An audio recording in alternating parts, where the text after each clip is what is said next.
Break के बाद आपका फिर से स्वागत है 18 हाउस स्वदेश पर और हम आपकी मुलाकात कराएंगे मार्केट के महारथी से। उसके पहले आपको बता दें कि बाजार की आज की जो चाल है, हमने देखा कि शुरुआत थोड़ी कमज़ोर हुई, लेकिन कमज़ोर शुरुआत के बाजार थोड़ी थोड़ी रिकवरी की कोशिश कर रहे हैं। निफ्टी अब ये 25,700 की तरफ बढ़ चला है और 85 अंकों की अच्छी तेजी निफ्टी में है। निफ्टी बैंक की बात करें तो करीब करीब 122 अंकों के आसपास की मजबूती है। हालांकि अगर आईटी शेयरों का सपोर्ट बाजार को मिल गया होता तो बाजार की आज रंगत कुछ और होती, लेकिन एशियन पेंट्स ने पूरे के पूरे रंग भरे हैं बाजार में। करीब 4.5% के आसपास की रफ्तार एशियन पेंट्स में हम देख रहे हैं। और एमएनएम की बात करें तो वहां पर तेजी है 2% की। टाइटन, नेस्ले जो कि कल भी चले थे, आज भी बाजार की इस तेजी में अपना योगदान दे रहे हैं। और ऑटो स्टॉक्स की बात करें तो मारुति के शेयर में हम देख रहे हैं कि करीब 1% के आसपास की बढ़िया तेजी है। तो माहौल अच्छा है। हालांकि अभी भी एडवांस डिक्लाइन का रेशियो थोड़ा आपको कमजोर दिखाई देगा क्योंकि मिड कैप से पार्टिसिपेशन उतना अच्छा नहीं है, लेकिन चीजें चेंज हो रही हैं इंट्राडे में। लेकिन बाजार के जरा ब्रॉडर पिक्चर को समझते हैं कि आगे की चाल किस तरह की होगी। क्या ये जियोपॉलिटिकल कंसर्न्स ईज होंगे, टैरिफ को लेकर किस तरह की अच्छी खबरें आ सकती हैं और बाजार को कितना सपोर्ट करने का काम करेंगे, यहाँ से आपको कौन से सेक्टर्स पर नजर रखनी चाहिए, ये तमाम सवाल आपके मन में होंगे। और इन सवालों का जवाब देने के लिए हमारे साथ जुड़ गई हैं एक बेहद खास मेहमान, बॉस्टन अमेरिका से पैसिफिक पैराडाइम एडवाइजर्स की मैनेजिंग पार्टनर पुनीता कुमार सिन्हा। पुनीता जी, बहुत शुक्रिया आपका समय देने के लिए। मैम, स्वागत है आपका 18 हाउस स्वदेश पर। पुनीता जी, कैसे देख रही हैं आप बाजार को, क्योंकि हमने देखा कि अक्टूबर का महीना तो बहुत अच्छा जा रहा है, ऐसा लग ही नहीं रहा है कोई प्रॉब्लम है बाजार में, लेकिन कुछ चीजें जस की तस है, जैसे कि अभी ट्रेड को लेकर, टैरिफ को लेकर अनसर्टेनिटी अपनी जगह पर है। एफआईज ने थोड़ी वापसी की शुरुआत कर दी है, लेकिन अभी बहुत ही अर्ली स्टेज में हम इन चीजों को कहेंगे। मैम, आप ये बताइए कि अगली दिवाली तक के लिए आप बाजार को कहां पर देख रही हैं और कितनी उम्मीद हम करके चलें बाजार में? पहले तो दर्शकों को हैप्पी दिवाली, क्योंकि ये दिवाली एपिसोड आपके शुरू हो रहे हैं, तो इसलिए हैप्पी दिवाली। एंड देखिए, पूरा 1 ईयर प्रिडिक्ट करना बहुत मुश्किल है, क्योंकि ये जो जियोपॉलिटिकल सिनेरियो है, ये किसी को भी प्रिडिक्ट करना पॉसिबल नहीं है, क्योंकि ये प्रेसिडेंट ट्रम्प जो हैं वो अपने हिसाब से चलते हैं, अपने हिसाब से डिसीजंस लेंगे और कोई उनका प्रिडिक्शन नहीं कर सकता।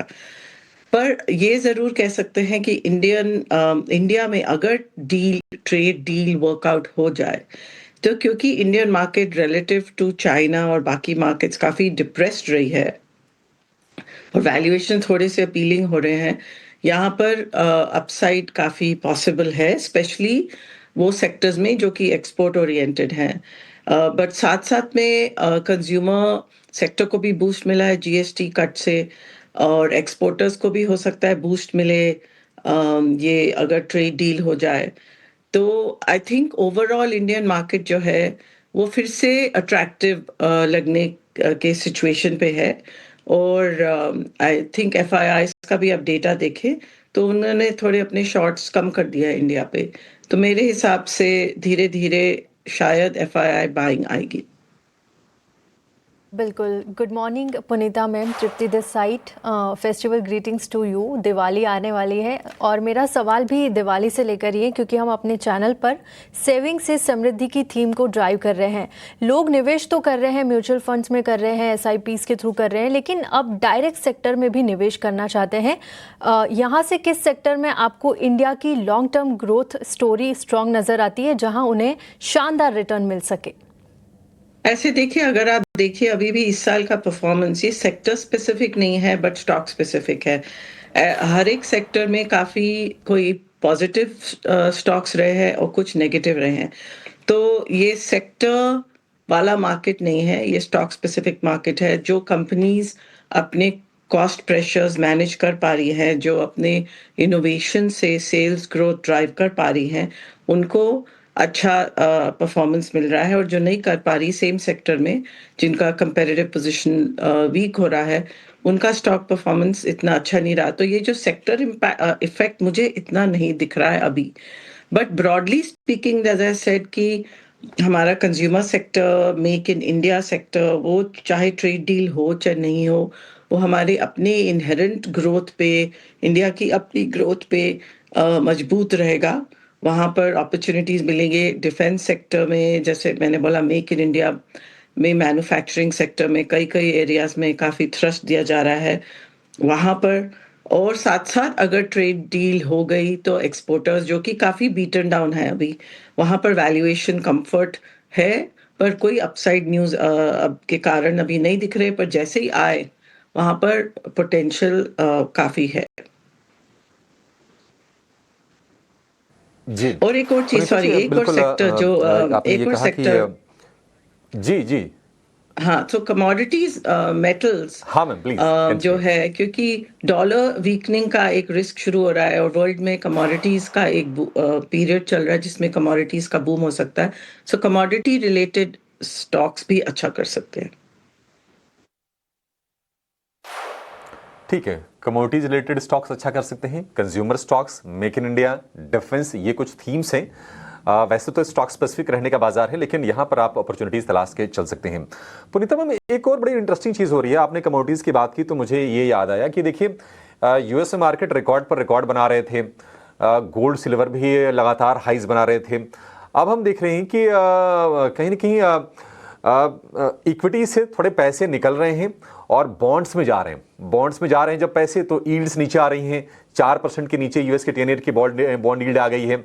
आपको लगता है कि और पैसा अमेरिका से फ्री होने वाला है इक्विटी मार्केट से, वहां की तेजी पर ब्रेक लगेगी और ये पैसा निकल के इमर्जिंग मार्केट्स में जाएगा, उसका बेनिफिट भारत को भी मिलेगा? हाँ, यूएस में देखिए वैल्यूएशन जो है काफ़ी हाई है, पर अभी सब लोगों को वो लेफ्ट आउट फीलिंग हो रहा है यूएस इन्वेस्टर्स को कि भाई यूएस मार्केट में एआई बूम जो है वो ही एक बड़ा ट्रेंड है जिससे कि स्टॉक मार्केट वहाँ की ज़्यादातर एआई रिलेटेड स्टॉक्स ही बूम करे हैं। तो अभी लेफ्ट आउट फीलिंग हो रही है, इसलिए लोग हो सकता है एक क्वार्टर तक मार्केट में और यूएस मार्केट में आते रहें, क्योंकि अभी वहाँ काफ़ी स्ट्रॉन्ग सपोर्ट है, कैश है साइडलाइंस पे। सो अभी कोई ऐसा रिस्क इमिनेंट नहीं लग रहा अनलेस कि जियोपॉलिटिकल सिचुएशन में कोई नई न्यूज़ आ जाए। और साथ-साथ में ये भी एक व्यू बन रहा है कि डॉलर हो सकता है लॉन्गर टर्म उसका जो स्ट्रेंथ है वो भी नहीं रहे, तो इसलिए लोग बिटकॉइन, गोल्ड, सिल्वर इन सब पे भी बेट कर रहे हैं। एंड वो ट्रेंड भी लगता है चल थोड़े दिन सस्टेन कर सकता है। आई मीन ऑफ कोर्स थोड़ा बहुत रिवर्सल हो सकता है शॉर्ट टर्म, बिकॉज़ सब कुछ बहुत तेज़ी से बढ़ चुके हैं उनके टेक्निकली ओवरबॉट भी लग रहे हैं, तो उसमें जनरली छोटा बहुत करेक्शन आ सकता है, बट अभी लॉन्गर टर्म ट्रेंड उन एरियाज में बना हुआ है। एक और सेक्टर जो मैंने सॉरी मिस किया बोलना, वो है फाइनेंशियल सेक्टर इंडिया में। वो भी एक डोमेस्टिक कंजम्पशन प्ले ही है। तो एक वो सेक्टर भी है जहाँ पे स्टॉक स्पेसिफिक अच्छे कंपनीज हैं और बेनिफिट करेंगे इंडिया ग्रोथ स्टोरी को लेके। हम कमोडिटीज़ की बात कर रहे हैं, इतनी सारी ग्लोबल अनसर्टेनिटीज़ बनी हुई है और जिस तरह से सोने चांदी में रैली जारी है, स्पेशली सोना हम देख रहे हैं कि पिछले साल के मुकाबले इस साल में करीब 50 से 60% का रिटर्न सोने में आया है। और वहीं दूसरी तरफ निफ्टी का कोई रिटर्न इस तरह से नहीं दिखा, फ्लैट रिटर्न दिया है। तो कोई क्यों यहाँ से इक्विटी में निवेश करे? अब क्या ट्रिगर्स आगे इक्विटी मार्केट को लीड करेंगे? हमेशा रिलेटिव वैल्यूएशन को देखना होता है। अब गोल्ड जो है उसको आप ज्वेलरी स्टॉक्स में ज़्यादा बेनिफिट नहीं मिलेगा, क्योंकि ज्वेलरी कंपनी जो है because of high gold prices उनकी सेल्स कम हो गई हैं।